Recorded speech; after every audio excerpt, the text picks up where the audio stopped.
Isang mapagpala at magandang araw po sa ating lahat. Ito po si Kuya Virgilio Catabona, taga Muñoz, Nueva Ecija. Siya po isang stroke patient at nakita po niya ang ating mga video sa Facebook page. At yan, siya po ay naglakas loob na nag-message sa atin.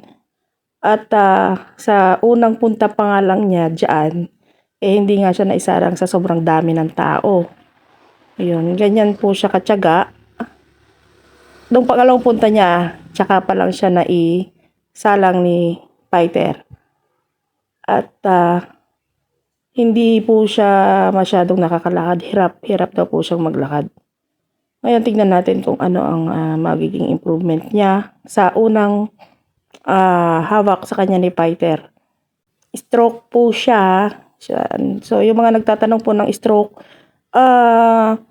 hindi po natin masasabi kung magagamot kaagad ang stroke ninyo hanggat hindi po kayo nahahawakan ni fighter o nakikita ni fighter. Kasi iba-iba naman po ang klase ng stroke. May sa tawas po niya nakikita yan kung anong klaseng stroke yung meron ng isang tao. Hindi naman po yan yung parang miracle na pag hinawakan, makakalakad na kaagad. Kaya yung mga nagtatanong, resulta at makikita po niya sa tawas. Ito po yung unang mensahe sa atin ni Kuya Virgilio. January 15, nung nag-una siyang nag-message sa atin.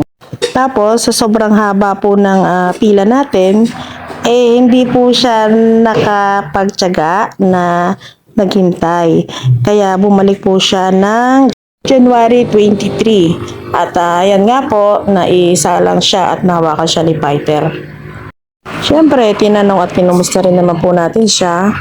At yun, yan po, makikita nyo yung kanyang message sa atin. Yan, yung pangalawang punta na po ni tatay ng January 26. Send po niya yung video niya yan sa atin. Ito, 27 na yan. Itong video yan. Nakakalakad na po siya daw ng maayos-ayos kumpara sa dati. So, pangalawang hawak pa lang ng fighter sa kanya yan. Wala pa po talaga yung full therapy reflexology na ginagawa ni fighter sa mga stroke patient po niya. Pero at least, ayan po nadasalan, nahawakan, nakita ni fighter po si Tatay Virgilio. Yan po yung message sa atin ni Tatay Virgilio ng January 27.